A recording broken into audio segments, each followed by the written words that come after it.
I never imagined that my life would be decided inside a throne room made of living crystal. When the guards escorted me through the shimmering gates of the Aurellian citadel, I still thought it was a misunderstanding, a diplomatic mix-up, a mistranslated message, anything. But the towering structure pulsed like a gigantic heart, casting glowing waves of violet light over the marble floor as if sensing the dread rising inside me. "Human civilian Orion Hale," one of the guards announced. "By royal decree, you stand before her radiance, Queen Serathis." I swallowed hard. The Aurelians were known throughout the galaxy. Peaceful, elegant, terrifyingly powerful. I had come as part of a relief mission to help repair one of their damaged orbital stations. Not once did it occur to me that I would end up standing before their monarch. The queen sat upon a throne carved from a single crystalline bloom, her presence both regal and frightening. Tall, luminescent, and crowned with a halo-like ring of bioluminescent filaments, she radiated authority that pressed on my lungs like gravity. But it wasn't just her gaze that unsettled me. It was the woman standing beside her, Princess Kalara. I had only seen her once, in passing, when she visited the repair site with her entourage. She had looked at me, just looked, and for some reason I had frozen, caught in the unsettling intensity of her silver-blue eyes. She had smiled slightly, as if recognizing something in me that I didn't know existed. Now she stood there again, watching me with that same unreadable expression. "Orion Hale," the queen spoke, her voice echoing through the chamber. "You have been brought here to hear my decree." With respect, your radiance," I stammered. "I don't think." "There is no mistake," she said, cutting me off. "My daughter has made her choice." My heart thudded painfully. "Choice? What choice?" Princess Kalara stepped forward, her long cloak whispering across the floor. "You are compatible," she said softly, almost apologetically. "My mother has confirmed it." "Compatible? For what?" The queen rose, and the air seemed to tighten. "For union. My daughter requires a mate to complete her ascension cycle. You have been selected." My mouth went dry. "Selected? You mean marriage? You're saying I'm supposed to become the princess's mate," the queen finished. "It is decided." My legs threatened to collapse. I stared between them, unable to form words. "This can't be happening," I whispered. But it was. Beginning the queen's decree. The queen gestured, and a hollow display formed in front of me. It showed scans.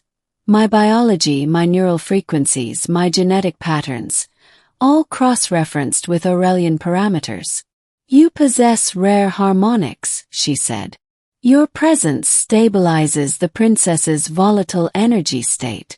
Without a mate who resonates with her, Kalara will not survive the ascension." I blinked at her, horrified. "You're telling me, if I say no she dies?" Princess Kalara's expression fell, guilt flickering through her glowing eyes. "We do not force unwilling partners," she said quietly. "But refusal would doom me. Still, the choice must be yours." Her voice trembled slightly. It was the first sign of vulnerability I'd seen in her. I took a breath, trying to ground myself. "Why me?" I whispered. Kalara's eyes lowered. "Because when you looked at me that day, everything inside me aligned." The healers confirmed it later. No Aurelian male, no other species, they couldn't match. "Only you." The queen stood tall. "Understand, human. This is not a burden.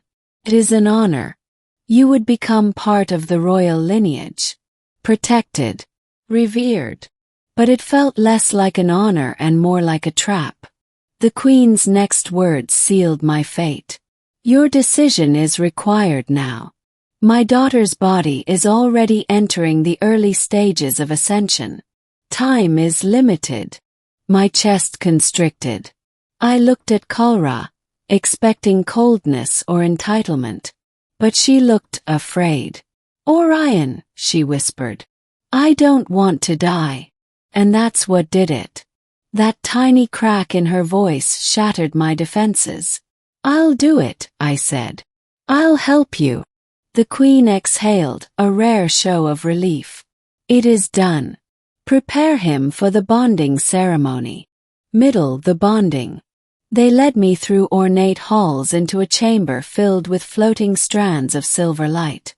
Kalara entered with me, wearing a ceremonial mantle that shimmered with shifting constellations.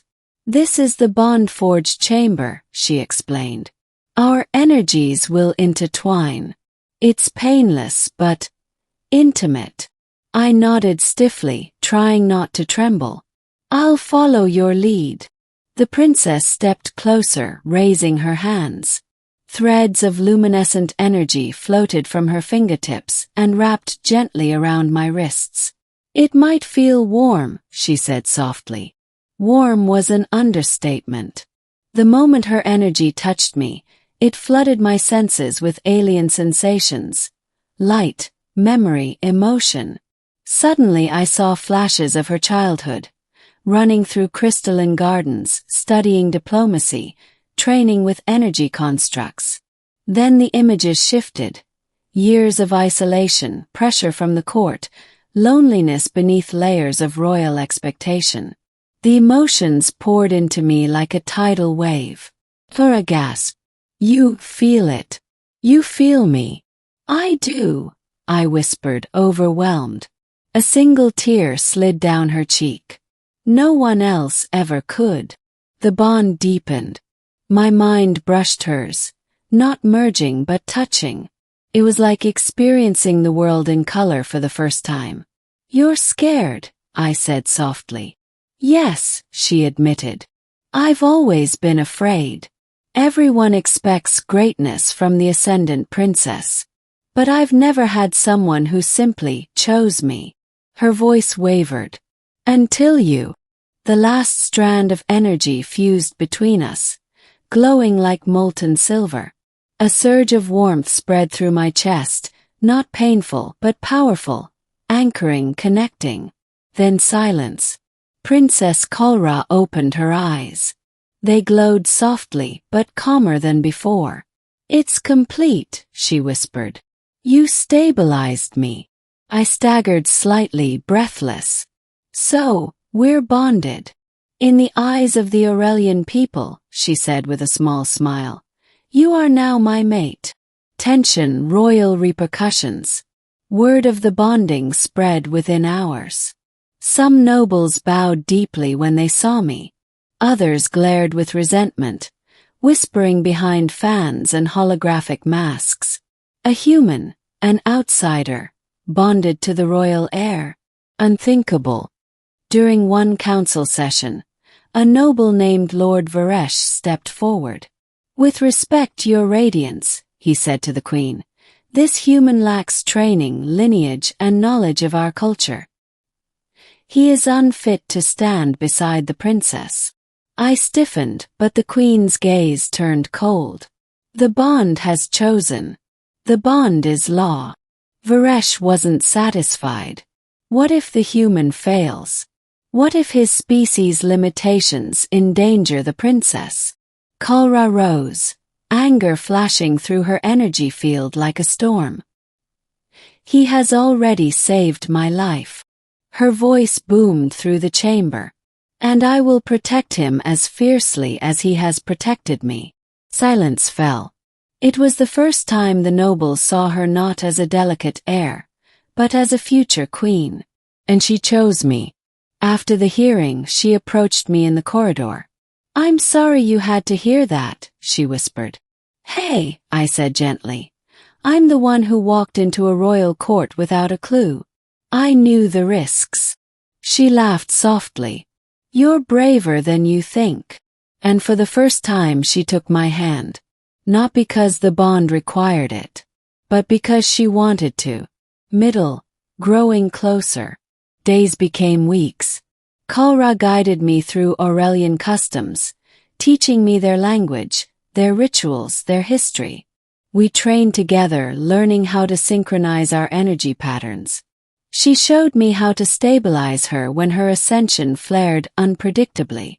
Sometimes she would falter mid-exercise, collapsing against me, trembling with exhaustion.